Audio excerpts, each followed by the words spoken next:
நம்பிக்கை. இந்த உலகத்துல நடக்கிற மிகப்பெரிய நிகழ்வுகளுக்கு பின்னாடி இருக்கக்கூடிய அறிவியல் மட்டும் இல்லாம நம்மள சுத்தி நடக்கிற சின்ன சின்ன நிகழ்வுகள்ல இருக்கக்கூடிய அறிவியலுமே இந்த சீரீஸ்ல நம்ம பார்த்துட்டு வரோம். அந்த வகையில இன்றைக்கும் நிறைய இன்ட்ரெஸ்டிங்கான தகவல்களை நம்ம தெரிஞ்சுக்க போறோம். இந்த சீரீஸ் முழுக்கவும் எக்கச்சக்கமான சயின்ஸ் ஃபேக்ட்ஸை நீங்க தெரிஞ்சுட்டு இருப்பீங்க. இன்னும் பல விஷயங்களை நீங்க தெரிஞ்சுக்கணும் அப்படின்னா நம்மளுடைய யூடியூப் சேனலை சப்ஸ்கிரைப் பண்ணுங்க. இப்போ நம்ம நிகழ்ச்சிக்குள்ள போலாம். அறிவியல் சார்ந்த உண்மைகளை பத்தி நம்ம கூட பகிர்ந்துக்கிறதுக்காக மூத்த பத்திரிகையாளர் திரு திருஞானம் அவர்கள் வந்திருக்காங்க. சார் சந்திக்கலாம். வணக்கம் சார். வணக்கம் சார். சந்திரன்ல காற்றே இல்லை அப்படின்ட்டு சொல்லப்படுது.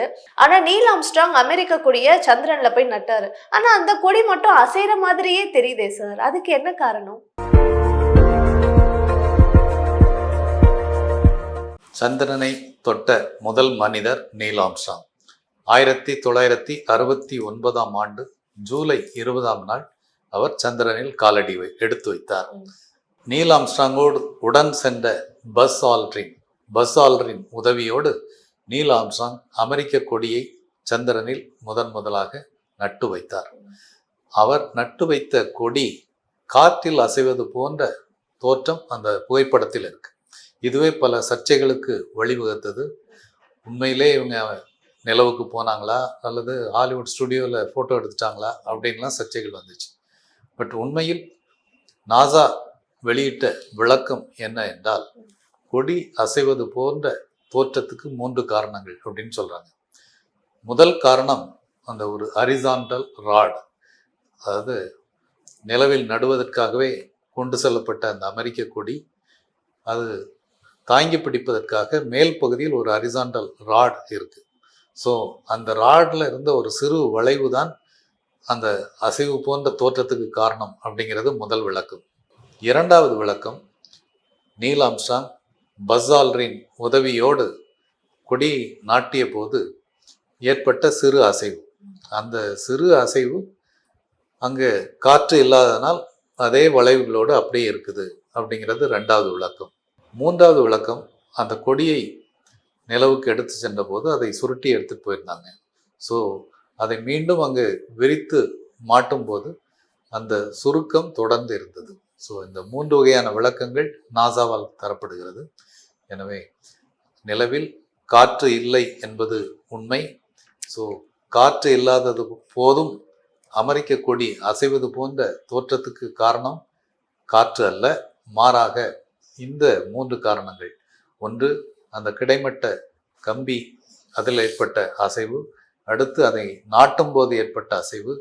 மூன்றாவது காரணம், கொடியை எடுத்து சென்ற போது அது லேசாக கசங்கி இருந்தது. ஆகிய 3 காரணங்கள் நாசாவால் தரப்படுகின்றன. ஃபைன் சார், ரொம்ப இன்ட்ரெஸ்டிங்கான ஒரு தகவலாக இது இருக்கு சார். இந்த பூகம்பம்லாம் வரதுக்கு பிளேட் டெக்டானிக்ஸ் தான் காரணம் அப்படின்னு சொல்றாங்க. பட் இந்த பிளேட் டெக்டானிக்ஸ்னா என்ன அப்படின்ற ஒரு புரிதல் இல்லாம இருக்கு. அதை பத்தி சொல்லுங்க சார்.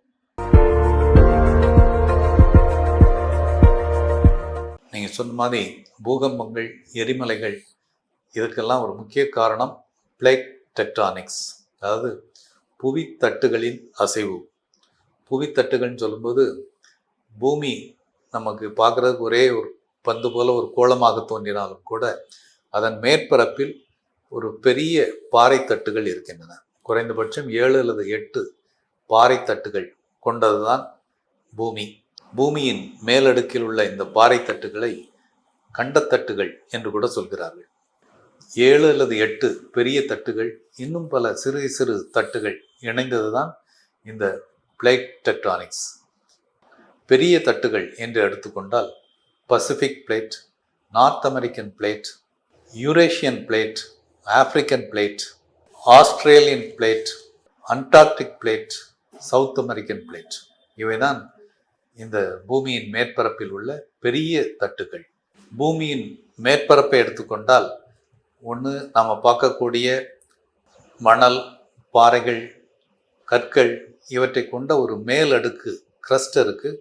அதுக்கு கீழே ஒரு பாறை குழம்பு போன்ற மேண்டில் இருக்குது. ஸோ இந்த மேண்டில், இதில் உள்ள பாறை குழம்புகளின் அசைவு அல்லது மேல் நோக்கி வருதல், இதெல்லாம் தான் இந்த தட்டுக்களின் அசைவுக்கு காரணமாக இருக்குது. இந்த தட்டுக்களின் அசைவை எடுத்துக்கொண்டால் 3 வகையான அசைவு சொல்கிறாங்க. ஒன்று விலகும் தட்டுக்கள், இன்னொன்று குவியும் தட்டுக்கள், இன்னொன்று பக்கவாட்டில் அசைந்து செல்லும் தட்டுக்கள். இந்த தட்டுக்களின் அசைவுன்னு எடுத்துக்கொண்டால் ஆண்டுக்கு 1 சென்டிமீட்டர் முதல் கிட்டத்தட்ட 16 சென்டிமீட்டர் வரை விலகுகின்றன அல்லது மோதுகின்றன.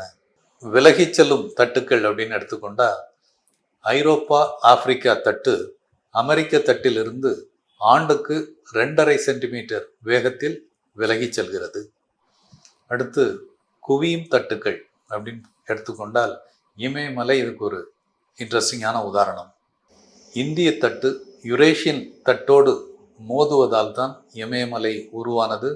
இன்றும் கூட ஆண்டுக்கு 1 சென்டிமீட்டர் உயரம் உயர்ந்து கொண்டே இருக்கிறது. அதே போல் 3வது வகை பக்கவாட்டில் நகரும் தட்டுகள். பசிபிக் தட்டு வட அமெரிக்கன் தட்டோடு ஆண்டுக்கு சுமார் 5 சென்டிமீட்டர் தூரம் பக்கவாட்டில் உரசி செல்கிறது. இப்படி பூமியின் டெக்டானிக் பிளேட்ஸ் 3 வகையில் விலகல் அல்லது ஒன்றுடன் ஒன்று மோதுதல் அல்லது பக்கவாட்டில் உரசி செல்லுதல் என்ற வகையில் நகர்ந்து கொண்டிருக்கின்றன. இந்த நகர்தல் தான் பல்வேறு இடங்களில் பூகம்பங்கள், எரிமலைகள் வெடிப்புக்கு காரணம் என்று சொல்லப்படுகிறது. பல லட்சம் ஆண்டுகளுக்கு முன்பாக பூமியின் அனைத்து கண்டங்களும் ஒரே கண்டமாக இணைந்து பாங்கேயா என்ற ஒரே பாறைக்கோளமாக இருந்ததாகவும் அவை நகர்ந்துதான் இன்றைய கண்டங்கள் உருவாகி இருப்பதாகவும் ஒரு தியரி சொல்லப்படுகிறது.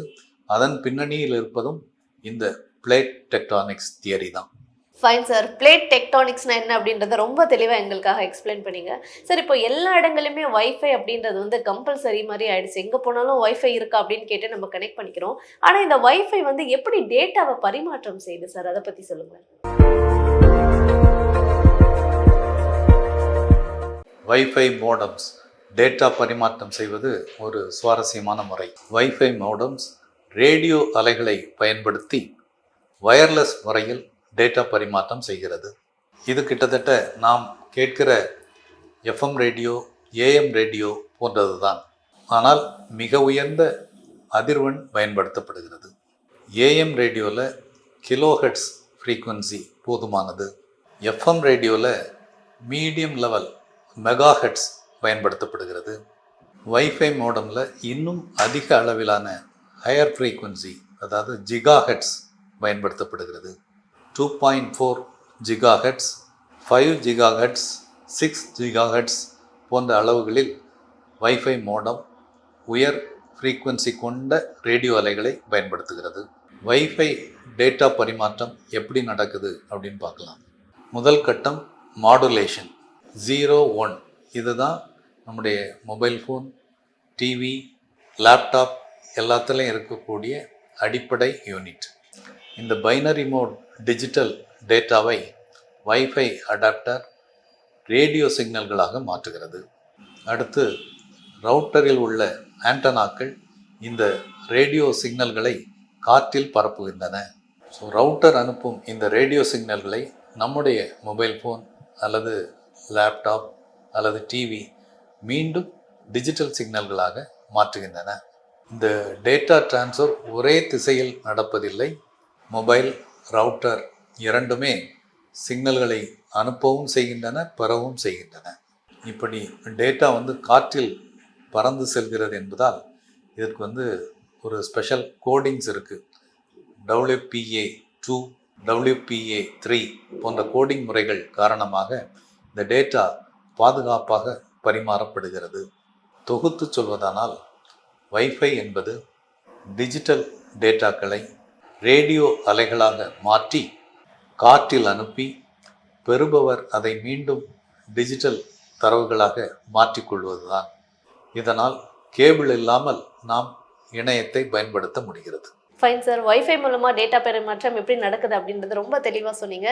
இன்றைய எபிசோடும் ரொம்பவே இன்ட்ரெஸ்டிங்காக இருந்தது. Thank you so much sir.